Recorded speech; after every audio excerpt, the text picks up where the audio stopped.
Praise the Lord. Wish you a happy blessed Wednesday. Bethel Prayer Ministry உங்களை வாழ்த்தி வரவேற்கிறது. கர்த்தருக்குள் நீங்கள் எல்லாரும் சந்தோஷமாக இருப்பீங்க நான் நம்புகிறேன், விசுவாசிக்கிறேன். கர்த்தர் உங்களை ஆசீர்வதிப்பாராக. சோம்பேறியை நீ எருவினிடத்தில் போய் அதன் வழிகளை பார்த்து ஞானத்தை கற்றுக்கொள் என்று நீதிமொழிகள் 6ஆம் அதிகாரம் 6வது வசனம் நமக்கு இன்று கர்த்தர் கொடுத்த வாக்குத்தத்தமான வசனம்.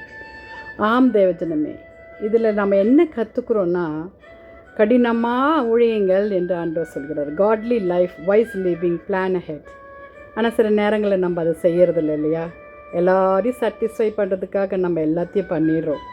ஆனால் எறும்பை பாருங்கள், ஹல்லேலூயா, வின்டர் வரும்பொழுது அது சேகரிக்க எல்லாற்றும் சின்ன எறும்பு, அதில் சின்ன சரீரம். ஸ்டாட்டிஸ்டிக்ஸ் பிரகாரம் சொல்கிறாங்க 1200 டைப்பான எறும்புகள் இருக்கிறதாம். ஹல்லேலூயா, அவர்களுடைய கடினமான உழைப்பு. ஹல்லேலூயா, ஹல்லேலூயா, உண்மையாக உழைக்கணும். அவங்களுக்கு யாரும் சொல்லி கொடுக்கறதில்ல. அவங்களுக்கு இருக்கிற பொறுப்புகளை அவங்க செய்கிறாங்க. பொறுப்புடனே அவர்கள் முன்கூட்டியே நடக்க வேண்டிய தேவைகளை அவர்கள் ஞானமாய் நடந்து எதிர்காலத்துக்கு அவர்கள் திட்டமிடுகிறார்கள். தேவச்சனமே, அதற்கு என்ன வேணும்னா, சோம்பலை நாம் தவிர்க்கப்பட வேண்டும். சோம்பல் இருந்துச்சுன்னா நம் வாழ்க்கையில் தரித்திரம் இருக்கும். சோம்பல் இருந்துச்சுன்னா நம் வாழ்க்கையில் பற்றாக்குறை இருக்கும். கடின உழைப்பு இல்லைன்னா நம் வாழ்க்கையில் நாம் நினச்சதை சாதிக்க முடியாது. சோம்பேறியன் எவ்வளோ நேரம் தூங்கி கொண்டு இருப்பாய் என்றும் வசனம் இருக்கிறது. ஹல்லேலூயா, சிறிய காரியங்களானாலும் இதிலேருந்து நம்ம சிறிய எறும்புக்கிட்டேருந்து நம்ம கற்றுக்கிறது அநேகமாக இருக்கிறது. தேவஜனமே, ஹல்லேலூயா, ஹல்லேலூயா, அது பெரிய ஞானத்தை நமக்கு அது சொல்லி கொடுக்கிறது. தேவன் நமக்கு வழிகாட்ட எளிய உதாரணங்களையெல்லாம் பயன்படுத்தி வசனங்கள் இருக்கிறது.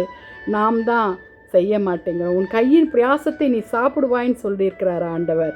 ஆனால் அந்த பிரயாசம் நம்ம கடினமாக உழைச்சா தானே வரும். தூங்கி கொண்டிருந்தால் வருமா? வாலிப பிள்ளைகளே, உங்களுடைய லேசினஸத்தை எடுத்து விட்டுட்டு அதிகாலையில் எழுந்து கர்த்தர் சமூகத்தில் கொஞ்சம் நேரம் இருந்து ஜெபித்துட்டு, எஸ்அப்பா எங்களை நீங்கள் நடத்துங்க ஆண்டவரே, எஸ்அப்பா ஹார்ட் ஒர்க் பண்ண கிருபை தாங்கன்னு ஜெபிக்கலாமா? துதிகளின் மத்தியில் வாசமாக இருக்கிற எங்கள் பரலோக தேவனே, எறும்பை போல எங்களை கர்த்தாவை உழைப்பாளிகளாய் மாற்றுங்கப்பா. ஹார்ட் ஒர்க் பண்ண உதவி செய்யுங்கப்பா. எதிர்காலத்தை திட்டமிட கர்த்தாவை எங்கள் எதிர்காலத்தை உடைய கரத்தில் ஒப்பு கொடுக்குறோம். டு நாட் பி லேசின்னு சொன்னீங்களப்பா. எங்களுடைய எல்லா லேசினஸையும் கர்த்தாவே நீங்கப்பா எடுத்து போட்டு எங்களுக்கு கிருபையாய் என் கர்த்தர் எங்களை நடத்துவீராக. துதி கன மகிமை எல்லாவற்றையும் உங்களுக்கு செலுத்துகிறோம். தேசத்தில் சமாதானத்தை தாங்க. இயேசுவின் மூலம் ஜெபம் கேளும் பிதாவே. Amen. Thanks for watching me. God bless you. Maranatha. Hallelujah.